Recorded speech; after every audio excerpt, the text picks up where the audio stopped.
Animol garden ഏരിയയിലിരിക്കുകയാണ്. അപ്പം നെവിനും അടുത്ത് വന്നിരിക്കുകയാണ്. എന്നിട്ട് പറയാണ്, ഞാൻ എന്തെങ്കിലുമൊക്കെ പ്രശ്നം ഉണ്ടാക്കിയാലും അത് ആ സമയത്ത് അല്ലെ കുറച്ച് 2-3 ദിവസം അത്രേ എൻ്റെ മനസ്സിലുണ്ടാകത്തുള്ളൂ. അത് കഴിഞ്ഞങ്ങ് പോവും, മനസ്സിൽ നിന്നങ്ങ് പോവും.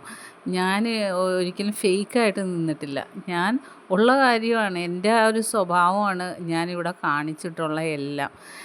അപ്പം ചിലർ പുറത്തിറങ്ങിക്കഴിഞ്ഞാൽ അവരുമായിട്ട് മിണ്ടത്തില്ല, ഇവരുമായിട്ട് മിണ്ടത്തില്ല എന്ന് പറയും. അപ്പോൾ അനുമോൾ പറഞ്ഞു, ഞാനിങ്ങനെ പറഞ്ഞായിരുന്നു, ഇവിടെ നിന്ന് കഴിഞ്ഞാൽ പിന്നെ ഇവർ പലരുമായിട്ട് മിണ്ടത്തില്ലെന്ന് പറഞ്ഞ്.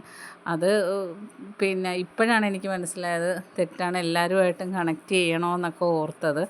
അപ്പം നെവിൻ പറയാണ്, ഞാൻ ഇവിടെ നിന്ന് ഇറങ്ങിക്കഴിഞ്ഞാൽ ഡിസംബറിൽ ഒരു ഹൗസ് ബോട്ട് പിന്നെ എടുക്കുന്നുണ്ട്. എന്നിട്ട് എല്ലാ ഇവിടുത്തെ ബിഗ് ബോസ് സെലിബ്രിറ്റികൾ മാത്രം ഉള്ള എല്ലാവരെയും ക്ഷണിച്ചിട്ട് ഒരു ദിവസം പിന്നെ ഹൗസ് ബോട്ടിൽ നമ്മളെല്ലാവരും കൂടെ.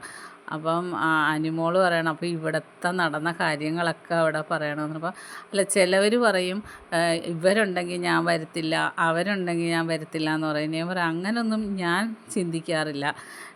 ഇവിടുത്തത് ഇവിടെ കഴിഞ്ഞു. പിന്നെ എൻ്റെ മനസ്സ് ശുദ്ധമാണ്, ഞാനങ്ങനെ മനസ്സിൽ വെച്ചൊന്നും പെരുമാറത്തില്ല. അങ്ങനെ എല്ലാവരെയും കൂടെ ഞാൻ ഹൗസ് ബോട്ടിൽ വിളിച്ച് ഫുൾ ചിലവ് എൻ്റെ വകയാണ്. പിന്നെ ഇപ്പം നാട്ടിൽ നമുക്കൊക്കെ ഓരോ സ്റ്റിക്കർ ഉണ്ടാക്കി കാണും ആൾക്കാർ. കാരണം സാബുമോനായിരിക്കും നാരദൻ്റെ രീതിയിൽ സാബുമോനെ നിർത്തിയിട്ടായിരിക്കും ഓരോരുത്തരുടെ വാട്സപ്പ് സ്റ്റാറ്റസൊക്കെ എന്നാണ് സാബുമോനെ കളിയാക്കുന്നത്. അപ്പോൾ ആദിലവിടെ ഇരിക്കുകയാണ്. ആദിലയോട് പറയുകയാണ്, ഇങ്ങനെ ഇരുന്നാൽ മതിയാ, നാളെ കഴിഞ്ഞ് മറ്റന്നാൾ പോകണ്ടേ അല്ലേ ഇവിടെ നിന്ന്. എന്നിട്ട് പിന്നെ നെവിൻ പറയണേ, എനിക്ക് ടോപ്പ് 5 എത്താൻ വളരെ ആഗ്രഹമുണ്ട്. അപ്പോൾ അനുമോൾ പറഞ്ഞു, നീ ടെൻഷൻ അടിക്കേണ്ടടാ, നീ ടോപ്പ് 5 എത്തും എന്ന് പറയുന്നു. അങ്ങനെ ഇപ്പോൾ അനുമോളുമായിട്ട് വലിയ ടേംസിലാണ് പിന്നെ നെവിൻ.